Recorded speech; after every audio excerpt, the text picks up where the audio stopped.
Well, tonight, as the nation grapples with the relentless and destructive floods that continue to wreak havoc, 3 individuals have tragically lost their lives in the midst of this ongoing natural disaster. This is despite the anticipation and uncertainty surrounding the arrival of El Niño rains. Also tonight, King Charles III and Queen Camilla have concluded their 4-day visit to Kenya and have since jetted back to the United Kingdom. Their visit was marked by diplomatic engagements, cultural exchanges, and a strong demonstration of the enduring ties between the two nations. Well, also tonight. So much lined up for you. Of course, so we'll be looking at all that. Welcome on board. My name is Linda Lela. And I'm Eric Munene.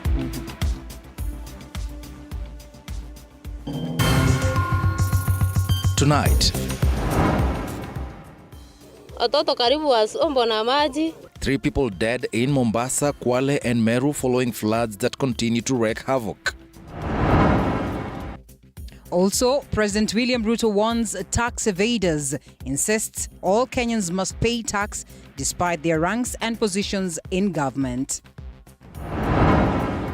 And King Charles III and Queen Camilla jet back to the UK after concluding their 4-day visit to Kenya.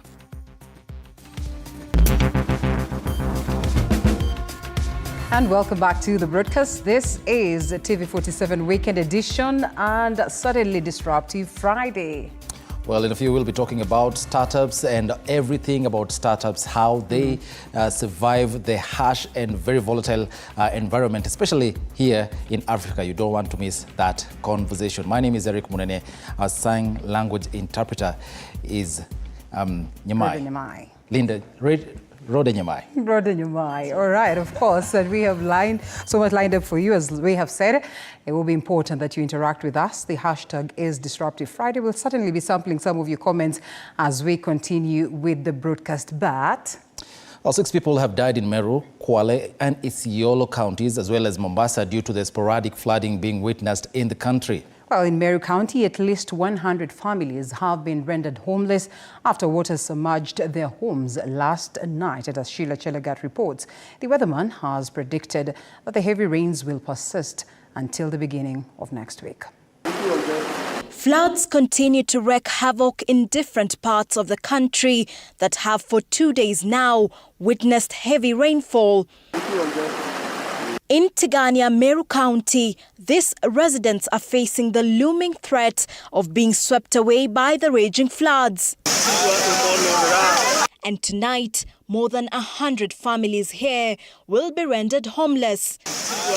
Their homes flooded by the overflowing river that burst its banks. Nikaita watoto, tukatoka nje, tukakaa kando. Baada ya hapo tukatoka tukaenda kwa barabara. Kwa barabara pia maji huko ndiko imejaa sana zaidi. Furthermore, the deluge has washed away crops in their farms and rendered roads impassable, causing severe disruption to their daily life. And in Igembe area, residents are in mourning following the death of one person who was swept away by the raging waters as he was heading home.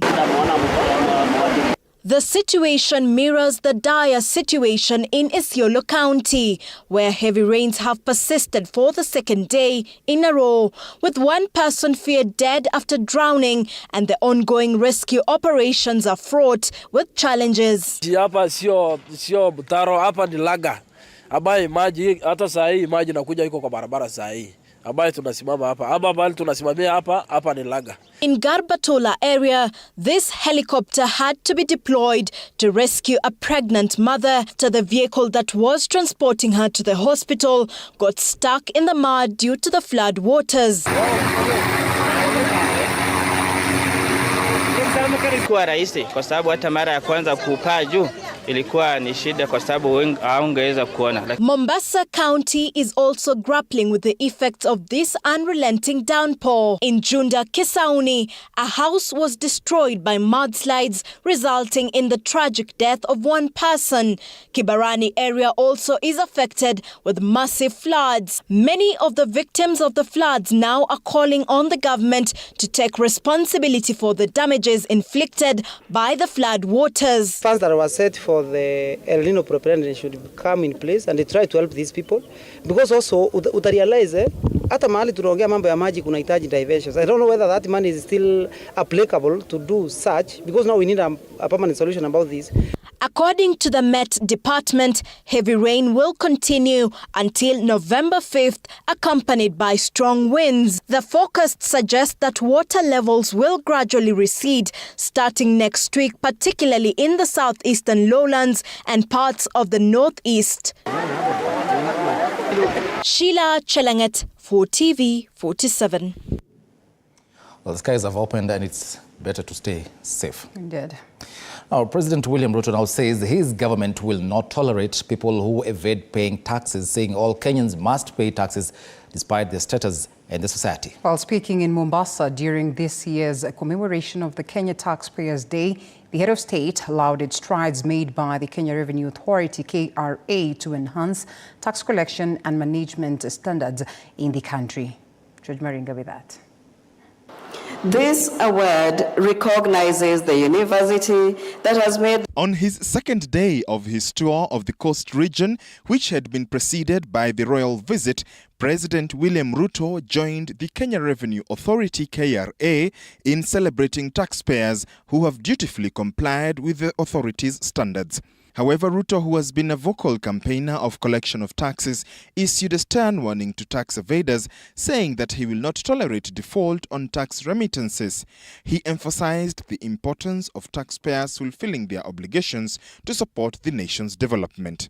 However big, however senior, however powerful the owners of that company, they must pay tax like all other Kenyans. And that nobody should threaten KRA using their positions, using their connections, using their power for them to avoid paying tax. We must all pay tax. Treasury CS Professor Njuguna Ndung'u was quick to address pressing issues in collection of taxes. The current tax compliance is at around 56%. I therefore wish to assure our visitors and all travelers to this country that no new taxes have been introduced and that the process of our entry points is smooth and diplomatic, and the customs officers of the KRA have been instructed to ensure this remains the process that is also seamless. President Ruto, on his part, lauded technological advancements implemented by the authority, noting a 400% increase in tax collection. These strides, he says, will be enhanced with the implementation of the National Identification Framework ahead of its launch in December. Further, the president noted enactment of the Public Audit Amendment Bill 2023 into law will be a game changer in the war on graft. The bill proposes to enhance the mandate of the Office of the Auditor General to make it a more effective one. We must give the institution of the Auditor General's office the necessary capacity. Ruto also pointed out the digitization of 13,000 government services whose returns have gone up monthly. Our decision to significantly enhance efficiency and integrity in the provision of public services to citizens by digitizing over 13,000 government services has gone a long way to enhance revenue performance. Monthly revenues, for example, from fees have already risen to about 8 billion from 2 billion monthly. George Maringa, TV47. All right, King Charles III and Queen Camilla have today jetted back to the United Kingdom after they concluded their 4-day visit to Kenya. President William Ruto and First Lady Rachel Ruto bid farewell to their majesties at the Mombasa airport. And on their the last day in the country, the royal couple engaged in separate events. The king initiated the day by participating in an interfaith gathering held at the Mombasa Cathedral and later engaged in discussions regarding the vital role of interfaith dialogue in promoting peace, security, as well as development, as Paul Muniu details. Their royal tour concluded in the coastal region with King Charles III and Queen Camilla familiarizing themselves with Kenya's efforts to combat climate change. They also learnt about the collaboration between Kenya and the UK Marines, including the training of 26 Kenya Navy officers by a special team of the Royal Marines. This training aimed to establish the newly formed Kenya Marine Commando Unit, which is tasked with addressing security threats in Kenyan waters, particularly those posed by groups like Al-Shabaab. Before departing Mombasa, the royal couple explored Fort Jesus Museum and the ACK Cathedral. President William Ruto, his deputy Rigathi Gachagua, the First Lady and several cabinet secretaries accompanied their majesties to the airport to bid them farewell after their inaugural visit to Kenya as a Commonwealth country since his accession to the throne last year.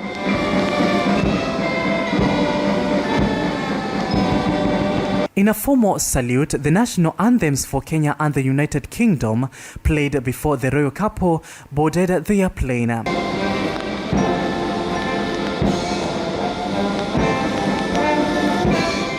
And at exactly 14:08 hours, the Royal Air Force ZZ336 took off from the Moi International Airport, Mombasa, carrying King Charles III and Queen Camilla. The King and the Queen visited the country following an invitation from President William Ruto. Paul Munio, TV47, Mombasa. Thank you, Paul Munio, for that. Now, as King Charles III and Queen Camilla's royal visit came to an end, there is growing curiosity about the significance of this visit for Kenya and its implications for the monarch's influence over Commonwealth nations. And as Grace Kuriakanja now tells us, foreign policy experts contend that the visit primarily favored both President William Ruto and King Charles III. Bibi na mabwana, hamjambo, niaje. It is a sentimental trip. It's an emotional trip. It's a connecting trip. Najisikia kama niko nyumbani. He also owns property here. So when he said, yuko nyumbani, I think it was well. Yeah, you know, if you go to where your property is, so that's home.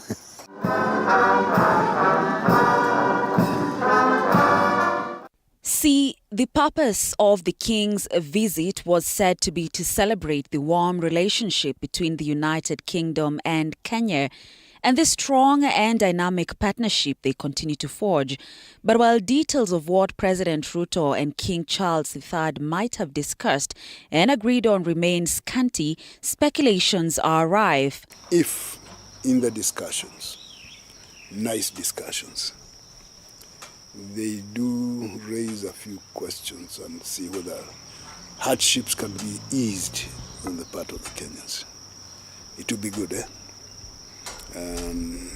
reciprocity, that the British will start treating Kenyans with respect, which they don't. However, according to Professor Munene, the two heads might have had a lot more to benefit from this visit individually. For King Charles III, diverting attention from some of those domestic issues is good, and a nice trip to a former colony that behaves as if it is good to continue being a colony sometimes, and it benefits Ruto, who is having serious problems. So for Ruto, it's also a diversion from domestic challenges. The King's visit also comes at a time when there has been fears that the UK has lost its impact on the 56 Commonwealth nations.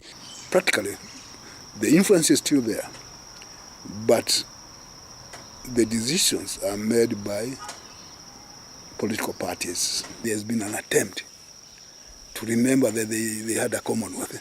They have something, we are still together. Now, even before the King and Queen landed, there were calls for apologies from the monarchy over colonial atrocities in Kenya. The wrongdoings of the past are a cause of the greatest sorrow and the deepest regret. The best thing he did is to say, there are mistakes here, we regret them. But apologize, no way. because to apologize is to accept liability and responsibility, and to admit that colonialism itself was evil. We gave you the gifts of the English language. We gave you the rule of law. I mean, there's many institutional things. I've been to Kenya. I look around and I think, wow, if the British hadn't been here, this place would not be quite as good as it is. Not that the Kenyans have quite lived up to the legacy they were left. The King is supposed to be our envoy around the world, not going around on an international apology tour. Well, the royal visit is now over, and as Kenyans await to see its fruits, experts argue he has a lot on his shoulders. Charles has the big task of reminding all people in these Commonwealth countries, we are not bad people. So we've been together, yeah. So dance for me a little bit. And the more visits he makes, the more he's likely to persuade many people that he's not a bad man and therefore acceptable. Grace Kuriakanja, TV47. Well, thank you for that, Grace Kuriakanja. Now, the Cabinet has approved multi-billion projects financed by the World Bank amid uproar from the opposition Azimio, which accuses the Washington-based lender of creating problems for Kenya in the past. The World Bank and the International Monetary Fund have contributed to the country 3.6 trillion 2023-2024 budget, with the IMF injecting about 57 billion shillings, while the World Bank has funded county projects. Also approved by the Cabinet in Mombasa was the construction of dams and water pans that will cost the taxpayer 83 billion shillings. On a rainy Friday in the coastal city of Mombasa, President William Ruto and his cabinet approved the continuation of World Bank-funded projects in the country. The cabinet approval coming in the backdrop of protests from the Azimio camp, which rejected the World Bank and the IMF from appearing before the National Dialogue Committee hearings on the cost of living at the Bomas of Kenya this week. A statement by ODM Executive Director Odoro Ngwen said, and I quote, "We express profound concern regarding the participation of institutions such as the World Bank and IMF for expert input. Their previous advice has contributed to the problems our nation faces today." End of quote. The cabinet meeting, however, sanctioned the joint projects expected to create jobs and promote economic growth. The two institutions have played a key role in the 2023-2024 financial year budget, with the World Bank injecting 45 billion shillings to support 77 municipalities in 45 counties. The IMF also approved 57 billion shillings to go towards this year's budget, among other projects from the two Bretton Woods institutions. The cabinet also approved the construction of dams and water pans, estimated to cost 83 billion shillings. The dams will be based mainly in the country's arid regions. Apol Kamau, TV47. Thanks, Apollo, for that. And now to a rather unfortunate story. Parents of 5 pupils who died while on a team-building exercise at an amusement park in Ainabkoi constituency, Uasin Gishu County, now want the government to dig deeper into the matter and establish the cause of the death. Now, the 5 pupils from Arap Moi Primary School in Ainabkoi drowned in a man-made dam at an amusement park where the team-building exercise was taking place. The 5 pupils were laid to rest today in Eldoret, Uasin Gishu County. A somber mood engulfed Ainabkoi area Uasin Gishu County as residents laid to rest 5 pupils who drowned at a man-made dam. Parents of the pupils who are victims of the tragic incident say they have not gotten the closure they so much wanted. Hadi sasa tuambiwa what transpired. Hatujapata actually, kila mtu anasema tunaona kwa media. Tuambiwa what really happened on that day. So bado tunajiuliza maswali sababu tunaona kwa media mara watoto walikuwa na walimu alafu wakaachwa peke yao, so hatujui. The pupils who were candidates did not get a chance to sit for their KCPE exams. Kila mtu kasa wanalia sana. Alikuwa mtoto mtivu, alikuwa ni mtoto mchangamfu, alikuwa mtoto mwenye anapenda kila mtu, na alikuwa mwerevu sana kwa shule. Hata mimi saa hii sijui venye naanzia. A worker at the amusement park saying the purpose of the park was solely for recreational purposes. Wanafunzi hao huwa wanatembea pale kwa sababu kuna sababu ya hao kutembea. Education PS Bello Kipsang, who attended the burial of the pupils at Eldoret, condoled with the parents and relatives of the deceased. Tunasema pole sana. Tunasema pole sana kupoteza candidates wenye walikuwa wamejitayarisha kufanya mitihani, wenye walikuwa najua uko mbele bado iko mrefu, bado wako na long journey to go. Losing them at this age is very painful. Vera Alberta, TV47, Nairobi. Now let's cross over to Isinya area, Kajiado County, where daring robbers were captured on CCTV cameras breaking into a store, making away with millions of shillings. Here is Emery Kisewe with more on that. In the small town of Isinya, Kajiado County, Solomon Cairo and his wife Mercy, like any other Kenyan, closed their businesses for the day and headed home, content with their daily operations. However, in the dead of night, with rain pouring down, an intruder silently descended into their shop as the couple slept, oblivious to the unfolding events. Lydia Mwendwa, an employee, tearfully recounted how she discovered the break-in when she arrived for work in the morning. Napata ile mlango ya pale mbele imevunjwa. Nikafungua, kufuli ikafunguka, nikaingia. Kuingia nikapata ile mlango ya pili ifunguki. Nikang'ana kufungua ikakataa kufunguka. Sasa vile niliangalia juu nikaona hapo kwa mabati pamekatwa. Solomon Kairu, the shop owner, says he received the dreaded early morning phone call and rushed to his business to assess the situation. Nikakuja kuangalia nikapata pesa zimeibiwa na mabati imekatwa hapo juu na wamekata mpaka ceiling na wakaingia. Nimepoteza pesa kama kitu milioni 1. So far saa hizi yenye nimefanya hesabu. Isinya OCPD Patrick Manyasi said they have launched a probe into the matter. The scene has already been visited, lakini tunangojea wa crime scene investigators kwa sababu hao ndio wanaweza kutusaidia. This is a very, very vast county and we have very few of them. However, Mercy Kairu, the wife to the business owner, is skeptical that anything substantial will be done. Tuna usalama wa kutosha. Juu si safari ya kwanza, hii ni safari ya 3 duka huwa zinakatwa, tunaelezea, lakini hakuna ripoti yoyote tunaonanga ikichukuliwa hatua. However, the OCPD has attributed the challenges to the heavy rains, urging citizens to remain vigilant. Kwa hivyo hilo ni jambo ambalo linatakana sisi kama polisi pamoja na wananchi wetu tunawamanisha kwamba watu wawe chonjo na wabadilishe mienendo ya usalama yao. With the heavy rains expected to intensify in the coming weeks, the residents of Isinya are living in fear, hoping against hope that what happened to Solomon's business won't befall them. Kisewa Emory, TV47.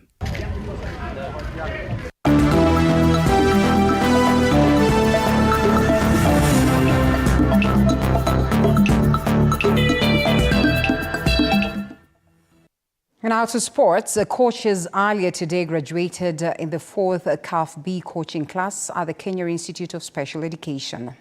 Now, amongst the impacted graduates was Mukasa Mboko, a teacher at Kombani Secondary School. FKF have prioritized training educators as it aligns seamlessly with the focus on women and youth football. Well, the core purpose is to empower the grassroots level of youth football by equipping educators with the necessary skills to nurture young talent effectively, as Mr. Mboko encouraged other teachers to join into the quest to enrich their football knowledge to be able to handle the young players well.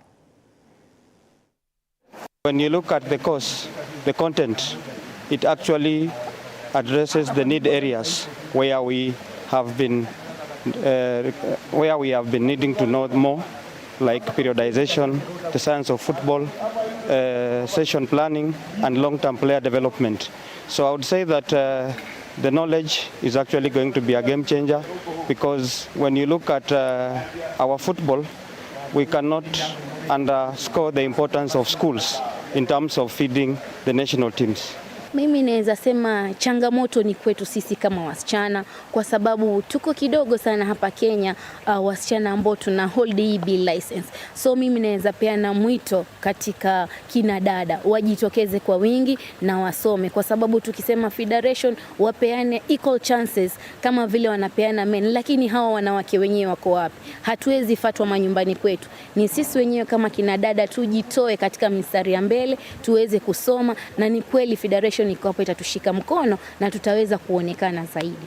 Kitu ya kwanza leo imekuwa furaha kubwa juu tumefanya hii CAF-B. Tumekuwa huku for 4 months. Tumeifanya vizuri, leo imekuwa siku yetu ya mwisho ya kufanya graduation. Kitu ya kwanza mimi ningependa kushukuru sana federation kwa ile kazi wanafanya. Ile knowledge nimetoka nayo hapa sasa ni knowledge nyingine kubwa sana. Kwa hivyo hata nikirudi kwa club level huko penye na huwa nafanya kazi, kuna vitu nitajaribu kuimplement zile nimerani huko vitu mpya. Now, the Kenya National Rugby's 15th team, Kenya Simba's assistant coach Carlos Katiwa says they have analyzed their performance in their past matches and they are motivated for the upcoming battle against rivals Uganda. Kenya Simbas will face Uganda the 2023 in Victoria's Cup in the championship Desida at the Kings Park Arena in Boyogerere this coming Sunday. In Zambia, and we've got a few tricks up our sleeves for Uganda, but you know, it's something that it's all up to the players as well. When they hit the pitch, they have to execute everything that is that we've got planned, because we've watched the game again of Uganda versus Zambia, and we looked at where the spaces are, where do we want to play, you know, and who the key players in the opposition side, and who do we need to look out for. But ultimately, I think the one thing about us as the Simbas, we do not worry quite a lot about the opposition. We worry about what we can do and what we can execute. Now, Kenya women's hockey team hopes to play in the Paris 2024 Olympic Games qualifiers for the first time in history, as they have been coached after falling to a 1-0 defeat against... The news that matters the most is the one that hits close to home. When disasters strike, we are there to inform you. When the bullets are flying, we tell you who's shooting and why. Reporting on your victories, your health, your money, your security, your past, present, and future. We are interested in telling the stories of creativity, hard work, and resilience that you are known for. That is our job. This is my job.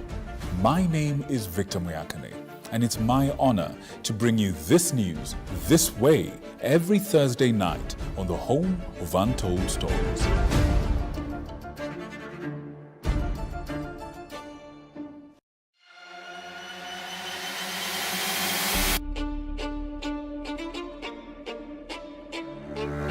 Katika majengo haya, hapa ndipo sheria zinapotungwa na zinapopakuliwa. Nitakuletea viongozi mbalimbali, mirengo mbalimbali, wote kwa pamoja wakipika na kupakua. Tutawapa nafasi kuweza kuangazia changamoto na mafanikio ya ugatuzi katika ukumbi wa siasa kila siku ya Jumanne kuanzia saa 1 kamili na kuendelea.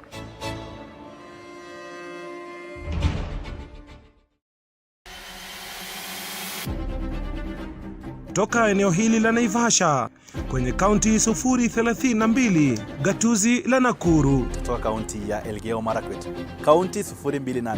Nikiripotia runinga ya TV47 kutoka kaunti ya Wajir. Nikiripotia TV47 kutoka kaunti ya Turukana. Kwa matukio yote yanayojiri katika kaunti hii 012. Kutoka kaunti nambari 1, kaunti ya Mombasa. Nikiripotia TV47 kutoka kaunti ya Lamu. Nikiripotia TV47 kutoka Kisii County. Nikiripotia TV47 kutoka kaunti ya Machakos. Kutoka kaunti hii ya Trans Nzoia. Kaunti 038. Kutoka gatuzi nambari 029, kaunti ya Nandi, chemichemi ya mabingwa. Nikiripotia TV47 kutoka kaunti ya Kakamega. Nitakuwa nikiripotia runinga ya TV47 kutoka kaunti ya Bungoma. Jina langu ni Paula Munio. Willy Dennis Jiru. Fabian Kibet. Mimi ni Hashim Jimal. Mimi ni Kitio Mika Masai. John Javakiania. Jina langu ni Abdulaziz Nameka. Mimi ni Kombo Alfayo. Jina langu ni Nicholas Mbai. Isaac Famba. Mimi ni Wanje Sosti. Jina langu ni Arnold Adidi. Jina langu ni Chris Bet. Jina langu ni Violet Auma. Na TV47 inapotamba, mimi Sheila Chelangat nitakuwa nikiripotia maswala yanayokuhusu wewe kila kuchao.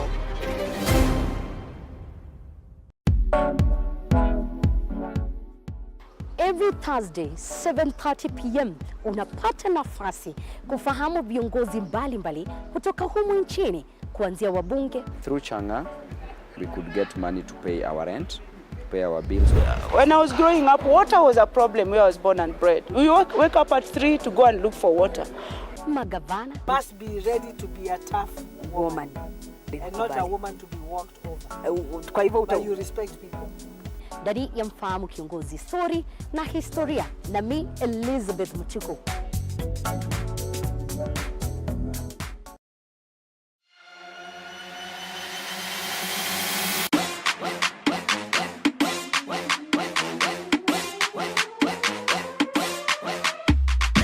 Kwa mirindimo kemkem ya michezo, mahojiano ya kipekee na mabingwa wetu,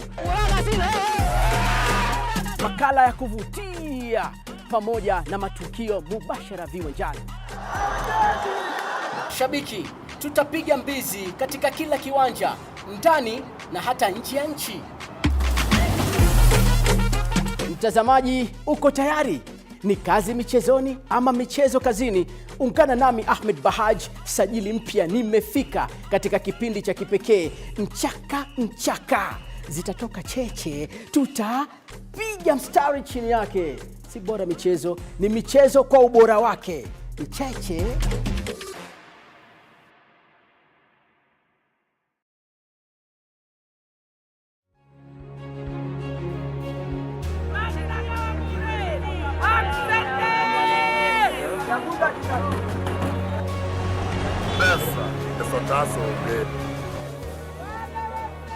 They say money makes the world go round.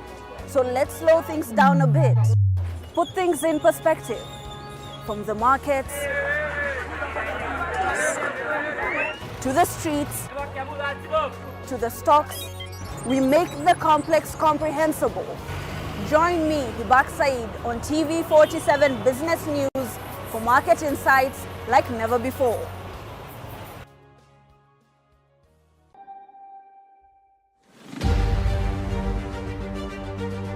What's making the headlines? What does it mean to you? How does it affect you?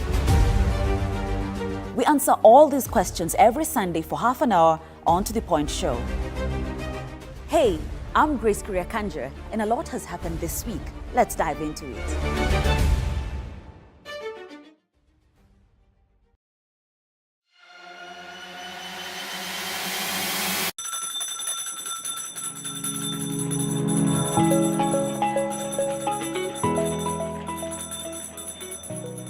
Wanasema wasemao kuwa elimu ni bahari haishi kwa kuchotwa. Wakati mwingi natangamana na wanafunzi madarasani, sio kama mwalimu bali kama nahodha kwenye kipindi cha tasnia ya elimu. Na iwapo utanikosa madarasani, basi utanipata nyanjani nikisaka habari zenye usawa, ufasaha na ukweli. Na iwapo utanikosa nyanjani, bila shaka utanipata studioni. Hapa ni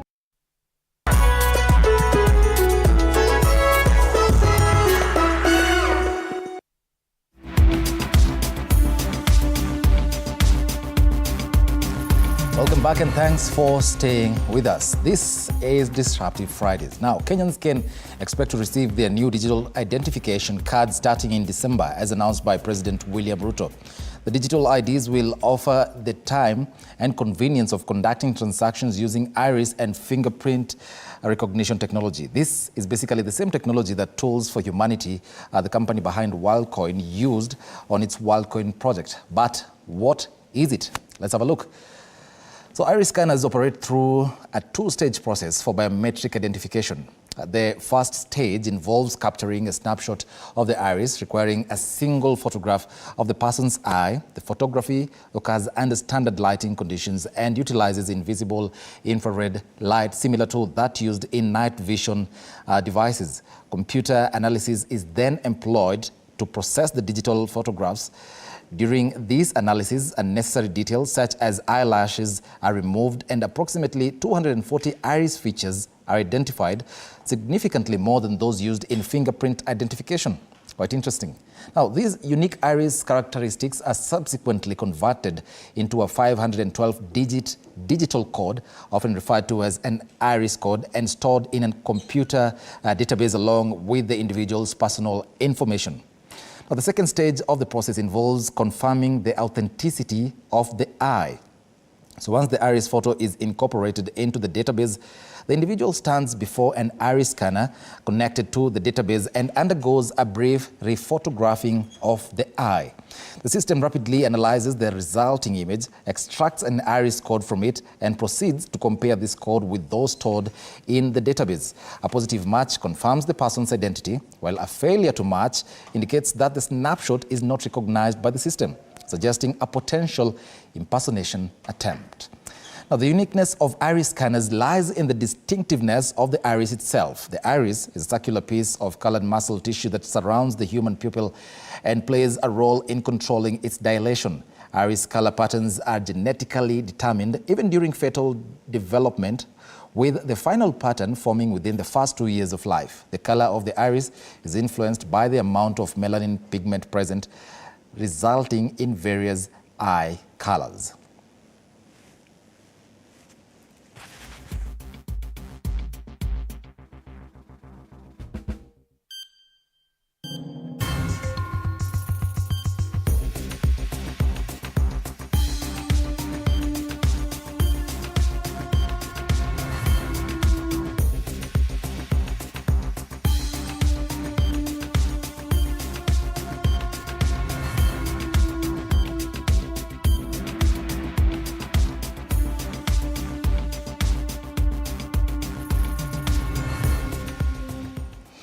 Well, quite interesting country to see how that turns out. Now, moving on, key AI developers have committed collaborating with governments to conduct pre-release testing of cutting-edge AI models. This significant outcome marked the conclusion of the UK's Artificial Intelligence Summit. The move comes in response to the growing recognition of the substantial risks associated with uncontrolled AI development, including threats to consumer privacy, human safety, and the potential for global catastrophes. These concerns have prompted governments and institutions to engage in a race to establish safeguards and regulations, for AI. We will work together on testing the safety of new AI models before they are released. This partnership is based around a series of principles which set out the responsibilities we share, and it's made possible by the decision I have taken, along with Vice President Kamala Harris, for the British and American governments to establish world-leading AI safety institutes with the public sector capability to test the most advanced frontier models. In that spirit, I very much welcome the agreement of the companies here today to deepen the privileged access that the UK has to their models. Drawing on the expertise of some of the most respected and knowledgeable AI experts in the world, our Safety Institute will work to build our evaluations process in time to assess the next generation of models before they are deployed next year. And as I mentioned earlier on, governments across the world are in a race to regulate the use of artificial intelligence. Now, President Joe Biden has signed an executive order aimed at regulating generative AI systems like ChatGPT in response to concerns about their power and potential risks. The order instructs various federal agencies and departments to create standards and regulations for the responsible use of AI in areas such as criminal justice, education, healthcare, housing, and labor, with a focus on protecting civil rights and liberties. It also addresses potential national security risks and the use of AI in producing dangerous materials like synthetic nucleic acids. However, many of the provisions in the order do not have the force of law and depend on how agencies implement them. Have a look. This executive order represents bold action, but we still need Congress to act. We need Congress to act. I want to thank Senate Majority Leader Chuck Schumer here. Chuck, you've taken the reins in this issue like no one else could. You've developed legislation to harness the power of AI while keeping Americans safe. Tomorrow, I look forward to meeting with you and the bipartisan group that you've put together to bring down to the White House to underscore the need for congressional action. Now, when you have an exciting idea but are concerned about the possibility of it being stolen when you share it with others, there are steps you can take to protect your concept while still seeking support and collaboration. Additionally, choosing the right partners and mentors for your startup is crucial for its success. And I recently had a conversation with Jeff Mkungusi from Edenian Labs, who provided valuable insights into these matters and more. Have a look. Well, Jeff, around the world, millions of people have ideas, but only a very small percentage of that number will attempt to bring the ideas to life. Every product right now we have in the world was once an idea, but a very small percentage of the population will come out and try and make that idea come to life. Some have fears the idea might be stolen, which fears that are warranted because we've seen such cases. What advice would you give such people? I'd say the entrepreneurship is not easy. It's a very hard journey because there is always uncertainty. There's always that doubt. There's always, maybe I can't make it. There's always, this market is different. There's always, I have a lot of things happening. This one, okay, it's a good idea, but I really need the money now. It also requires a specific mindset, which now, yes, I have this idea, but I also have these things happening. So I have to, first of all, get committed. No matter even if how bad things get, I'll have to push this. Because we've seen stories across the world with people who had ideas and, sometimes they're even about to close doors. Sometimes all employees weren't available because guys couldn't pay them. Sometimes the market was a bit harsh and they had to figure out strategies and bootstrap to be able to still survive as a company within the market. And all these stories are true. But then again, if you're passionate and you understand the problem and you're affected, because there are also specific startups or solutions which come from a very personal story, where somebody was actually, was affected thoroughly to the point that it made sense to bring the solution so that more lives can get saved. To create these solutions so that we recreate a unique trajectory of human life, or to create these solutions so that it can be able to be built on by other solutions, because also those framework solutions, which is very interesting as well. And the key aspect that we see is most of the passionate guys who actually work and build these solutions, most of the solutions survive. Most of them survive, but it doesn't mean it was a very easy journey. And that's what all the key things which you have to make a choice on if you want to start this journey. But if you do, that's why I call it a journey. Sometimes things are hard, sometimes things are good, but you still keep pushing on, no matter whatever external factors. So for me, would be find the passion, find the fire as an entrepreneur, as an innovator, and push against all odds. Mm-hmm.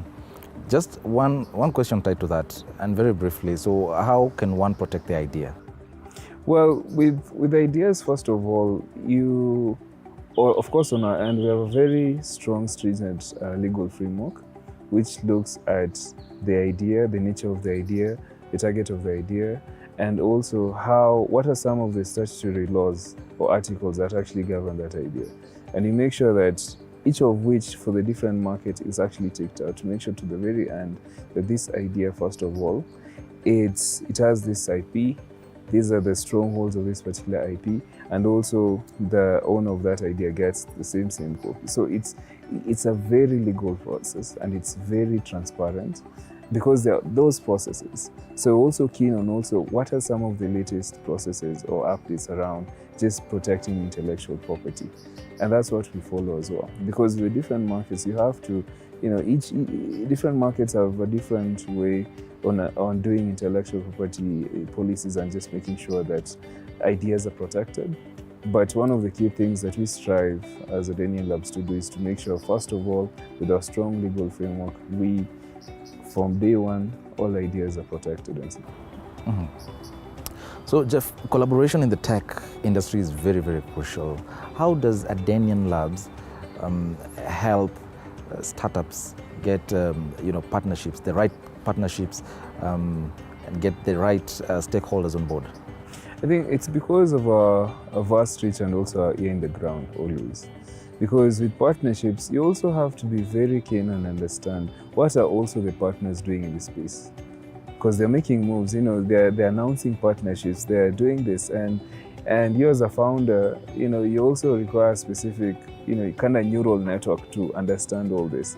But with the value offering that we have as an ecosystem, we're able to aggregate all that knowledge. And then we say, okay, for example, you as a company, you deal with, let's say, audit. And with audit, there are partnerships which, for example, PricewaterhouseCoopers is doing, the partnerships Deloitte is doing. These are some of the partnerships.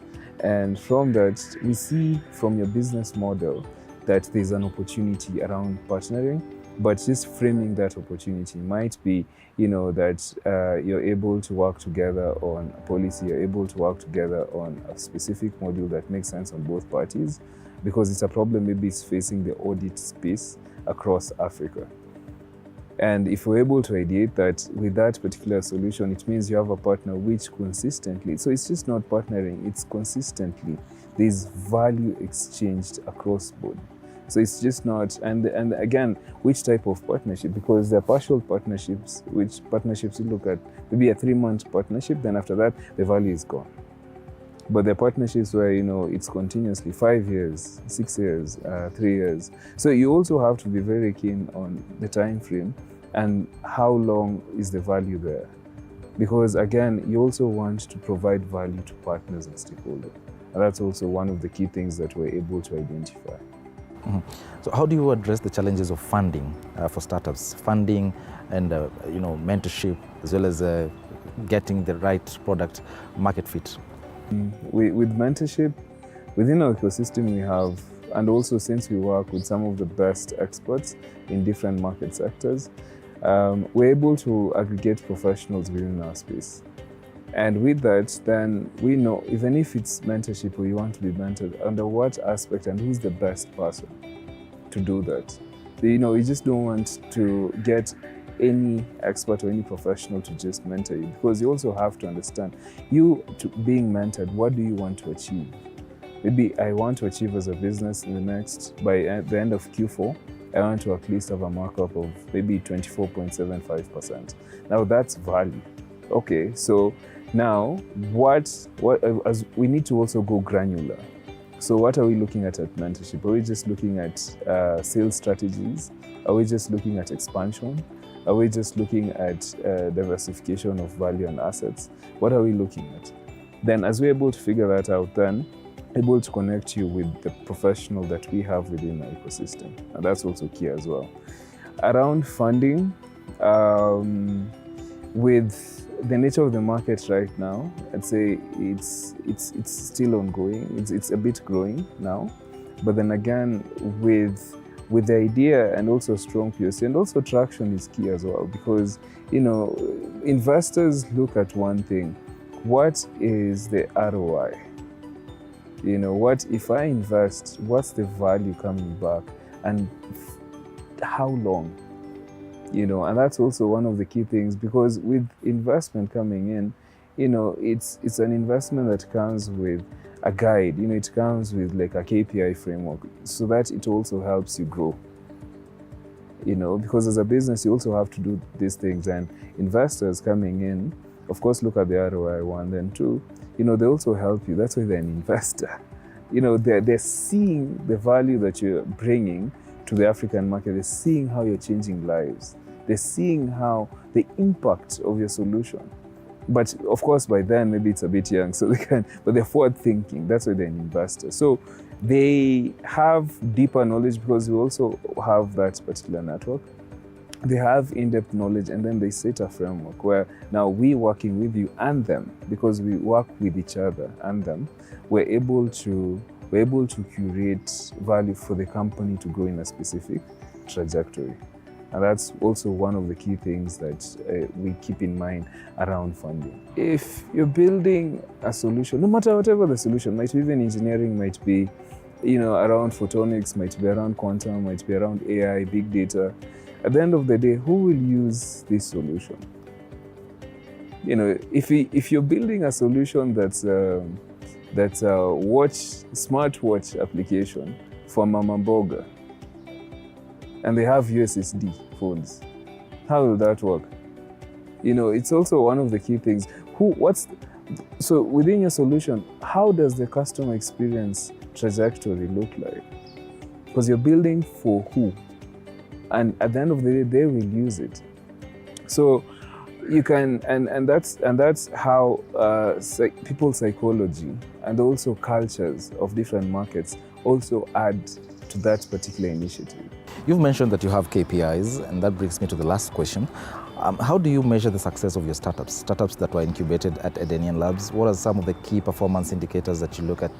So, for example, with the different startups or companies within our ecosystem, each of which, because it has a different market sector and we want all of them to succeed because they're succeeding, it's first of all creating that structure framework for that market. So the structure and framework for, let's say, a health product is different from the structure and framework of an AI product. And these are some of the things, because the insights within your field defines that particular support system, so that you're able to know, okay, by the end of this month, we need to achieve, by the end of Q1, by the end of Q2, there are some of the things that we want to achieve. And then we're able also to project and measure the success at every single level. So it's just not about, okay, this is what we want to achieve Q4, but okay, how can you also bring it down granularly and have clear, smart targets as a business that, by the end of this week, by the end of 2 weeks, this is some of the things you have to achieve. And is that clear to all team members? Because also the team detects how successful you are. If you don't have a very good team as a business, then you will end up using a lot of resources for less value. But if you have a smart team, which all of us, I normally call it a star team, where all of you are connected within not just the vision and the mission and the core values of the company, but you're connected with clear, smart objectives, then no matter this support framework, you as a team, you're also connected. So this means as you propagate every day, because, in the startup space, there's no time. There's always a new innovation, there's always a new, so you need to also understand the key metrics of time within your business, and also understand, okay, how, if everyone in your team has understood the breakdown per level, per a specific level aspect, that this is what you need to achieve as a team to also create more time. So it's the same time, but you're creating more time within the time you have, which now propagates you for success as a business. Well, a conversation there with Jeff Mkungusi from Edenian Labs. Of course, we're talking about startups and how you can get your idea out there while still protecting it, seeking collaboration and mentorship, and ensure that it comes to life. Quite an interesting conversation. But one of the biggest conversations this week and the previous recent weeks has been about artificial intelligence. Governments are now in a race to ensure that the use of AI is regulated. And SpaceX and ex-founder, former Twitter, is known as Twitter. Ex-founder, that is Elon Musk, is an engineer, is a tech entrepreneur, said something profound just the other day. He said that we're not the fastest when it comes to animals, or even the strongest. What sets us apart from animals is that we are intelligent. Right, so sure. You can imagine intelligent creatures now coming up with something that is even more intelligent. It will be interesting. Can be quite dangerous, can be used for quite some very bad things. I mean, they keep telling us that perhaps we need just to put our fears aside because the world is moving at a very fast rate. And so we have no choice but to just try and, catch up and make sure that at least we're able to protect ourselves in the best way we know how. And perhaps that's the reason why we have all these governments making sure that they are up to task. We can only wait to see. Yeah, and it's interesting to see that governments really want to ensure that we have safe AI, Yes. artificial intelligence. But now the challenge comes to legislation. US President Joe Biden is now asking Congress to come up with laws that will ensure that they enforce, the responsible use of AI. Quite a very interesting conversation, and of course we're going to be talking about that for some days, weeks, and probably the near foreseeable future, because this It's about tech and innovation. Yep. Right. Fifth industrial revolution, I must say. All right, so the world is headed AI. I keep saying we have no choice but to match up. Thank you so much for staying with us right from the beginning of the bulletin up to this very end. We cannot forget to say thank you to Roda Nyamai, who's right behind there telling us, please do not forget me, do not forget me. Our sign language interpreter. My name is Linda Alela. My name is Eric Munene. Keep safe. God bless. Good night.